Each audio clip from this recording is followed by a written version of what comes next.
नमस्कार दोस्तों, हमारी आज की कहानी है बूढ़ी माई।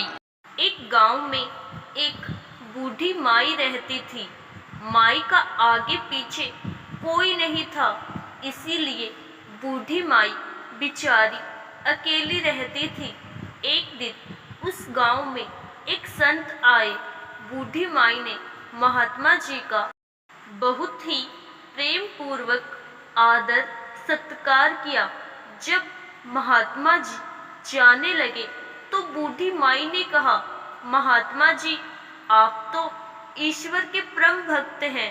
कृपया करके मुझे ऐसा आशीर्वाद दीजिए जिससे मेरा अकेलापन दूर हो जाए। अकेले रह रह करके ऊब चुकी हूँ। तब उन महात्मा ने मुस्कुराते हुए अपनी झोली में से बाल गोपाल की एक मूर्ति निकाली और बुढ़िया माई को देते हुए कहा, माई, ये लो, आपका बालक है। इसका अपने बच्चे की तरह प्रेम पूर्वक लालन पालन करती रहना। बुढ़िया माई बड़े लाड प्यार से ठाकुर जी का लालन पालन करने लगी। एक दिन गांव के कुछ शरारती बच्चों ने देखा कि माई मूर्ति को अपने बच्चे की तरह लाड कर रही है। नटखट बच्चों को माई से हंसी मजाक करने की सूझी। उन्होंने माई से कहा, अरे मैया सुन, आज गांव में जंगल से एक भेड़िया घुस आया है जो छोटे बच्चों को उठाकर ले जाता है और मारकर खा जाता है। तू अपने लाल का ख्याल रखना, कहीं भेड़िया इसे उठाकर ना ले जाए।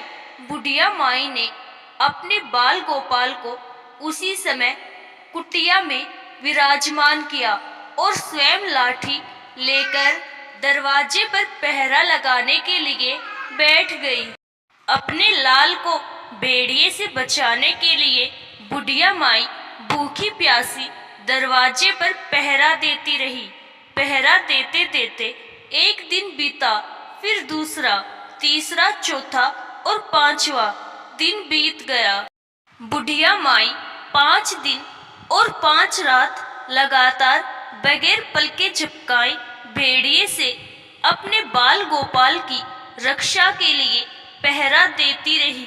उस भोली भाली मैया का यह भाव देखकर ठाकुर जी का हृदय प्रेम से भर गया। अब ठाकुर जी को मैया के प्रेम का प्रत्यक्ष रूप से आस्वादन करने की इच्छा हुई। भगवान बहुत ही सुंदर रूप धारण कर वस्त्रानुभूषणों से सुसज्जित होकर माई के पास आए। ठाकुर जी के पांव की आहट पाकर माई डर गई कि कहीं दुष्ट भेड़िया तो नहीं आ गया मेरे लाल को उठाने।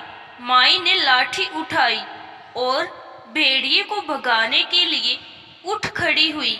तब श्याम सुंदर ने कहा, मैया, मैं हूँ, मैं तेरा वही बालक हूँ जिसकी तुम रक्षा करती हो। माई ने कहा, क्या, चल हट, तेरे जैसे बहुत देखे हैं, तेरे जैसे सैकड़ों अपने लाल पर न्योछावर कर दूं। अब ऐसे मत कहियो, चल भाग जा यहाँ से। ठाकुर जी मैया के इस भाव एकता निष्ठा को देखकर बहुत ज्यादा प्रसन्न हो गए। ठाकुर जी मैया से बोले, अरे मेरी भोली मैया, मैं त्रिलोकीनाथ भगवान हूँ, मुझसे जो चाहे वर मांग ले, मैं तेरी भक्ति से प्रसन्न हूँ। बुढ़िया माई ने कहा, अच्छा, आप भगवान हो, मैं आपको 100 प्रणाम करती हूँ। कृपया कर मुझे यह वरदान दीजिए कि मेरे प्राण प्यारे लाल को भेड़िया न ले जाए। अब ठाकुर जी और ज्यादा प्रसन्न होते हुए बोले, तो चल मैया, मैं तेरे लाल को और तुझे अपने निज धाम लिए चलता हूँ, वहाँ भेड़िए का कोई भय नहीं है। इस तरह प्रभु बुढ़िया माई को अपने निज धाम ले गए।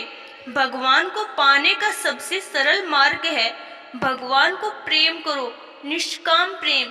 जैसे बुढ़िया माई ने किया। हमें अपने अंदर बैठे ईश्वरीय अंश की काम, क्रोध, लोभ, मोह और अहंकार रूपी भेड़ियों से रक्षा करनी चाहिए।